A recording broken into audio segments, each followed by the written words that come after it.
something the movie shows you but never says out loud, and once you see it, you cannot unsee it. This piece starts hinting at us from the beginning. It is cleverly hidden. To you and me, being old is just a part of life, but for a video game character, this is a death sentence. They also started using his name as a warning, a scary story to tell other game characters so they wouldn't misbehave. Ralph. You're not going turbo, are you? Turbo? Except no one knew to what extent Turbo was willing to go. Following that failure, Turbo went into hiding and thought up a plan that the entire arcade, or even anyone, could ever imagine. They realized that if they made King Candy and Turbo the same person, they could show us a dark mirror of Ralph. Ralph was a bad guy who wanted to be good, whereas Turbo was a terrible person who became a psychopathic monster because he couldn't let go of his own ego. But while this idea was great, they still needed to make him a smart villain. If you watch a lot of our videos, you would know how important it is to do this. So the final result was a genius racer with unmatched intelligence and uncanny strategy.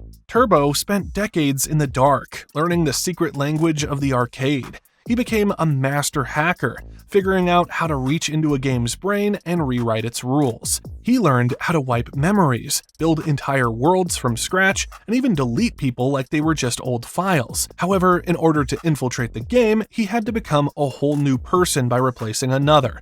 This is where we see the identity theft that makes Turbo so creepy. For 15 years, he lived inside a costume. He turned himself into King Candy, a bubbly, giggly old man who loved salmon pink. But imagine the psychological toll of that. Turbo was a tough, serious racer who lived for speed. Yet for over a decade, he had to perform like a clown in a play that never ended.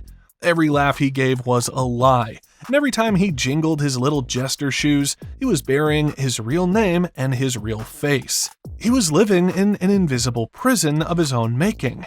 In the movie, you can see this performance start to crack whenever he gets angry. His voice gets deep and scary, and his face looks more like a monster. And if I ever see you here again, Wreck-It Ralph! He also became a paranoid dictator who spent every second of every day terrified that somebody would figure out the truth. This paranoia is why he became so obsessed with control. To ensure that he is not caught or unplugged ever again, he locked up everyone's memories, so they wouldn't remember Vanellope von Schweetz, the real queen. Aside from being the rightful ruler, she represented the newness and the rightful talent that threatened Turbo's identity.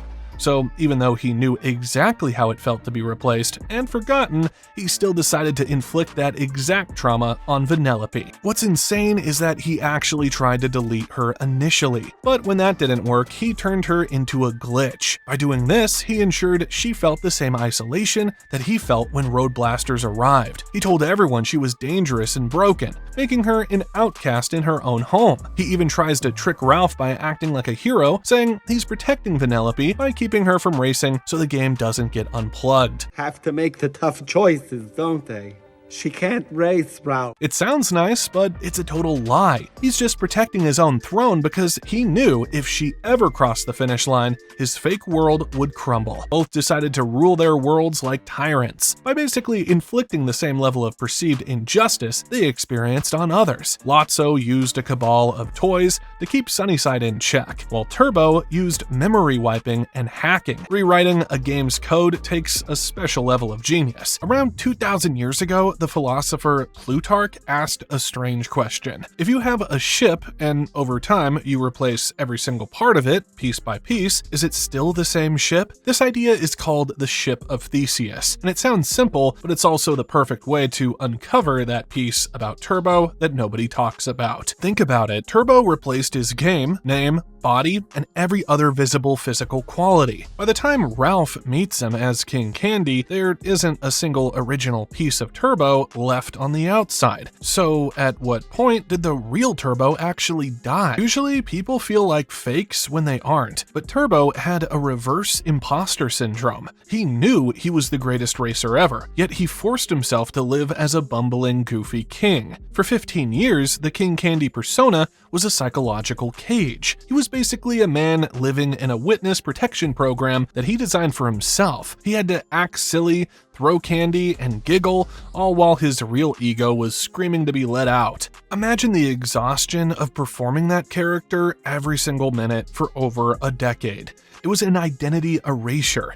He had buried Turbo so deep that he almost forgot what his own face looked like. When he finally screams, Who are you? I'm Turbo, the greatest racer ever! he is experiencing total liberation.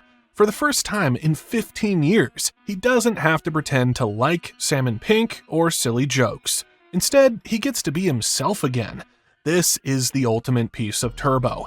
The ecstasy of being seen for who he really is. He is actually happy that the pretense is over. He is a guy who built a whole empire on a lie, making people believe that he was the greatest musician of all time when he's actually a thief and a murderer. So he fights like a cornered animal to keep the secret hidden. You have to be willing to do whatever it takes to seize your moment. Waternoose from Monsters, Inc. was also like this. I'll kidnap 1,000 children before I let this company die. However, this relief leads to a tragic climax. It was the one thing the greatest racer ever couldn't outrun. Throughout the whole movie, Turbo has been this brilliant strategist who's always 10 steps ahead. But in his desperate, screaming need to stop Vanellope, he got reckless. Because Turbo is so obsessed with control, he revels in it. Now he is no longer trying to hide the monstrosity that he truly is. And if this new form lets him take over any game in the arcade, then why the hell not? Unfortunately for him, in his attempt to be a legend, he ended up as a cautionary tale. In his final moments, the manner of his death shows us exactly what he lost. As the volcano erupts and the giant beacon of light hits the sky, Turbo's survival instinct, the thing that drove him to commit all those crimes, suddenly betrays him. No, yeah, no, no. He has stopped being a racer or even a king and is now just an insect. He tries to fly away, but his wings won't listen. His genius is gone. And now he's just a puppet being pulled into the fire by a line of code he didn't write.